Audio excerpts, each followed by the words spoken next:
Assalamualaikum warahmatullahi wabarakatuh. Perkenalkan, nama saya Nur Wahida Dahlan Ladiku, mahasiswa UIN Alauddin Makassar, jurusan akuntansi. Di video ini akan sedikit menjelaskan materi tentang diksi seperti sinonim, homonim, denotasi, konotasi, kata umum, dan kata khusus. Sebelum itu, kita perlu memahami apa pengertian dari diksi. Diksi merupakan salah satu istilah yang digunakan dalam dunia sastra. Istilah diksi merujuk kepada berbagai macam makna kata ataupun kalimat yang ada di dalam karya sastra. Secara singkat, diksi dapat diartikan sebagai pilihan kata. Menurut KBBI sendiri, pengertian diksi adalah pilihan kata yang tepat dan selaras dalam penggunaannya untuk mengungkapkan gagasan sehingga diperoleh efek tertentu seperti apa yang diharapkan. Fungsi diksi 1. Membuat orang yang membaca ataupun mendengar karya sastra menjadi lebih paham mengenai apa yang ingin disampaikan oleh pengarang. 2. Membuat komunikasi menjadi lebih efektif. 3. Melambangkan ekspresi yang ada dalam gagasan secara verbal, tertulis, ataupun terucap. Dan 4. Membentuk ekspresi ataupun gagasan yang tepat sehingga dapat menyenangkan pendengar ataupun pembacanya. Macam-macam diksi. 1. Denotasi. Denotasi adalah makna yang sebenarnya yang sama dengan makna lugas untuk menyampaikan sesuatu yang bersifat faktual. Makna pada kalimat yang denotatif tidak mengalami perubahan makna. Contohnya, Mas Parto membeli susu sapi. 2. Konotasi. Konotasi adalah makna yang bukan sebenarnya, yang umumnya bersifat sindiran dan merupakan makna denotasi yang mengalami penambahan.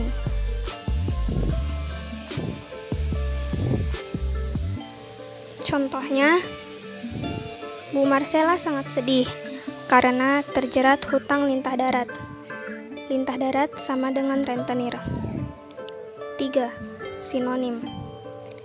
Sinonim adalah suatu kata yang memiliki bentuk yang berbeda namun memiliki arti atau pengertian yang sama.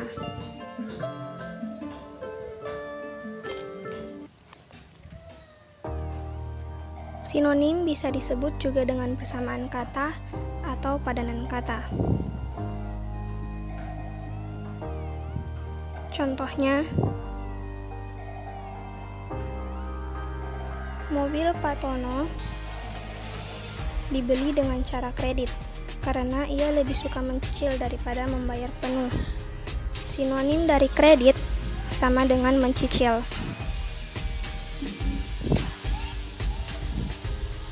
4. Antonim. Antonim adalah suatu kata yang artinya berlawanan satu sama lain. Antonim disebut juga dengan lawan kata. Contohnya, adiknya tinggi, sedangkan kakaknya terlihat sedikit pendek. Antonim dari tinggi sama dengan pendek. 5. Polisemi. Polisemi adalah satu buah kata atau ujaran yang memiliki makna lebih dari satu. Setiap satu entry kata dalam kamus yang memiliki makna leksikal lebih dari satu adalah polisemi. Contohnya, Nazar membawa buah tangan dari kota Madura. Kata buah tangan di sini bermakna oleh-oleh. 6. Homograf. Homograf adalah suatu kata yang tulisannya sama dengan kata yang lain, tetapi berbeda lafal dan berbeda maknanya. Homograf terdiri dari kata homo yang berarti sama dan graf berarti tulisan. Homograf ditandai oleh kesamaan tulisan, perbedaan bunyi, dan perbedaan makna. Contohnya, Komandan TNI Angkatan Udara mengadakan apel mendadak di lapangan. Kata apel pada kalimat berikut bermakna upacara. 7. Homofon. Homofon adalah suatu kata yang sama lafalnya dengan kata yang lain, tetapi beda ejaan dan maknanya.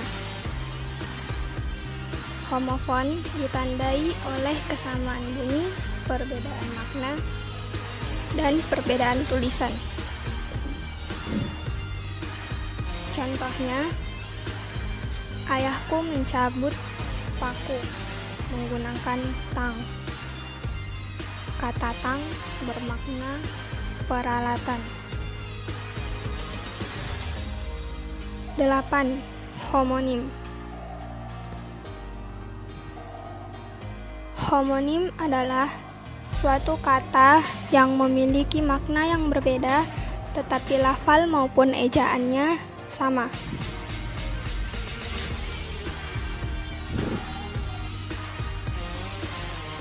Jika lafalnya yang sama, disebut homograf. Namun, jika ejaannya yang sama, disebut dengan homofon. Contohnya, hak sepatunya patah ketika ia berjalan. Hak di sini bermakna telapak sepatu pada bagian tumit yang relatif tinggi.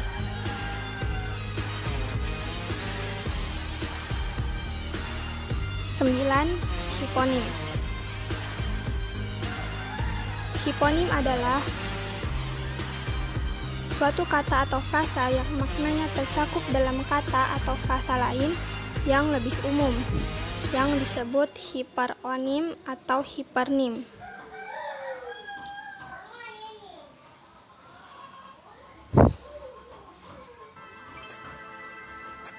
Suatu hiponim adalah anggota kelompok dari hiperonimnya, dan beberapa hiponim yang memiliki hiperonim yang sama disebut dengan kohiponim.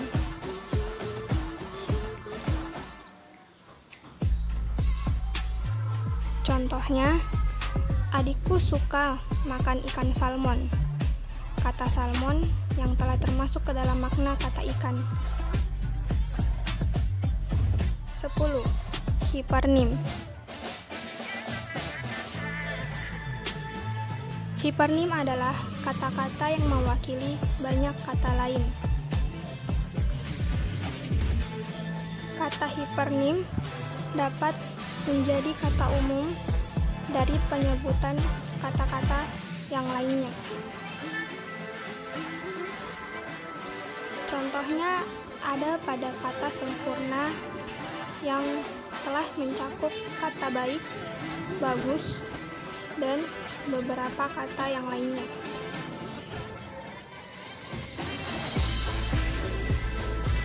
Demikianlah sedikit informasi mengenai diksi, fungsi diksi, dan macam-macam diksi yang dapat video ini bagikan untuk Anda.